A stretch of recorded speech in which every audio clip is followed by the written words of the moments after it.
우리에게도 간유가 부어지기를 이란 제목으로 하나님 말씀 증거하도록 하겠습니다. 재로 점철된 하나의 자연인 그리고 별 가치 없던 쇠붙이, 나무 조각 등이 거룩한 것으로 구별되는 까닭은 무엇입니까? 그것이 고유의 독특한 품격을 지니고 있어서일까요? 그렇지는 않습니다.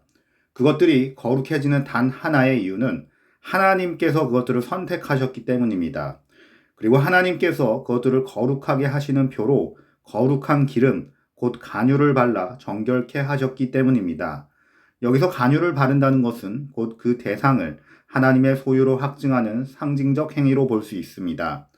오늘 본문은 하나님을 위하여 사용되는 기구와 사람에게 간유를 부으라는 명령과 직접 붙는 내용으로 엮어져 있습니다.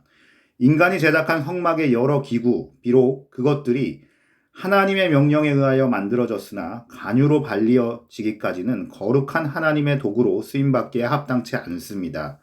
그것들은 여전히 인간의 때와 더러움이 묻어있는 상태입니다. 마찬가지로 아론과 그 아들들도 비록 택함을 받긴 하였으나 간유로 발리어지기까지는 경건치 못한 평범한 인간에 불과합니다.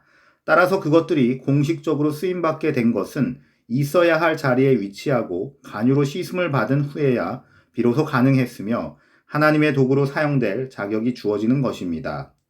사랑하는 여러분, 우리의 전인격은 하나님의 쓰임을 받을 때만 진정생의 가치가 있습니다.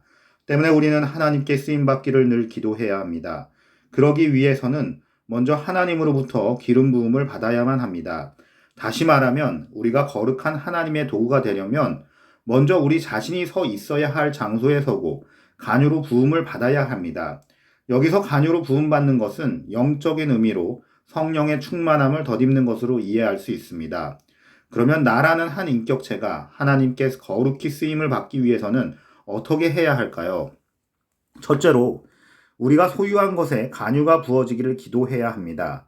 이스라엘 백성들은 자기들이 만든 모든 성막 기물을 거룩한 하나님을 섬기는 데 사용하기 위해 무엇보다 먼저 하나님의 지시에 따라 그 각각을 간유로 발라야만 했습니다.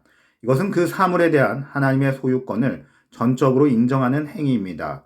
이것은 우리에게도 동일하게 적용될 수 있는 진리입니다. 우리는 우리 자신만이 소유한 것이 많습니다. 남보다 많은 재물, 남다른 재능, 우수한 두뇌 등 나만이 소유한 것이 있습니다. 이것들을 하나님 앞에 내놓고 간유가 부어지기를 기도해야 합니다. 마치 성막의 기구들도 처음에 다 개인이 소유한 재물이었으나 간유를 부음으로 하나님의 도구가 되었듯이 말입니다. 이것은 자신의 주권을 포기하고 오직 하나님의 주권만을 인정하는 철저한 자기 부인으로서만이 가능합니다. 적어도 여러분은 이럴 자신이 있습니까? 두 번째로 우리의 전인격에 간유가 부어지기를 기도해야 합니다. 아론과 그 아들들이 거룩한 존재로 쓰임받기 위해서는 무엇보다 하나님이 제정하신 거룩한 기름을 발라야 합니다. 그렇게 하여 그들은 옛사람을 청산하고 변화받은 새 존재로서 하나님 앞에서 봉사할 수 있습니다. 이러한 사실은 그리스도의 구속의 은총으로 인해 거룩한 제사장이 된 우리에게도 적용되는 진리입니다. 실로 우리가 사는 사회는 대단히 복잡다단하며 비진리가 활개치는 세상으로 변해가고 있습니다. 또한 우리 주변의 문화는 범죄와 타락으로 점철되어 버렸습니다. 따라서 우리는 어느새 우리의 생각과 행동이 하나님께 전혀 쓰임받을 수 없는 비신앙적인 존재로 변해 있는 경우가 많습니다. 이러한 우리에게 가장 시급한 것은 자신에게 있는 죄와 부정을 씻는 일입니다. 이 청결 작업은 결단코 우리 스스로는 이룰 수 없는 일입니다. 오직 하나님의 거룩한 간유, 곧 그리스도의 보혈과 성령의 은혜로만 비로소 이루어질 수 있는 일입니다. 이처럼 우리의 전인격이 거룩한 간유로 발려지지 않고서는 아무도 하나님 앞에 나서서 그분과 교제하며 그분을 위해 봉사할 수 없습니다. 마치 아론과 그 아들이 성막에 서서 간유 부음을 받은 후에야 비로소 제사장으로 쓰임 받았던 것처럼 말입니다. 사랑하는 여러분, 많은 사람들이 자신의 존재 목적을 오직 자신의 안락과 명예를 두고 정신없이 살아가고 있습니다. 그들에게는 하나님도 거룩도 아무런 의미가 없습니다. 참으로 비참한 인격들이 아닙니까? 뿐만 아니라 이러한 사람들이 교회 내에서도 발견되고 있다는 사실을 여러분은 아십니까? 자신이 하나님을 위해 많은 것을 희생하며 하나님께 충성된 종으로 쓰임받고 있다고 생각하지만 실제로는 변화되지 않은 인격으로서 자신의 유익에 절대적인 가치를 둔 사람들이 많이 있습니다. 실로 그것은 너무나 어리석고 교만한 자의 소치입니다. 우리는 철저히 죽어지고 자신의 전인격이 오직 하나님께 쓰여질 때 비로소 참으로 가치 있는 봉사자가 될 수 있다는 사실을 인식해야 합니다. 그러기 위해서 무엇보다 우선적으로 우리에게 요구되는 것은 간유를 바르는 일, 곧 성령의 충만함을 덧입는 일입니다.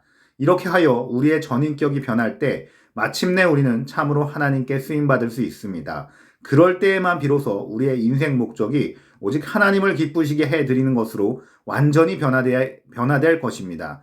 여러분은 매일 성령 충만한 생활을 하십니까? 매일 성령 충만한 생활을 하실 수 있도록 은혜를 베풀어 주시고 축복을 간구하는 귀한 성도들이 되기를 축원합니다.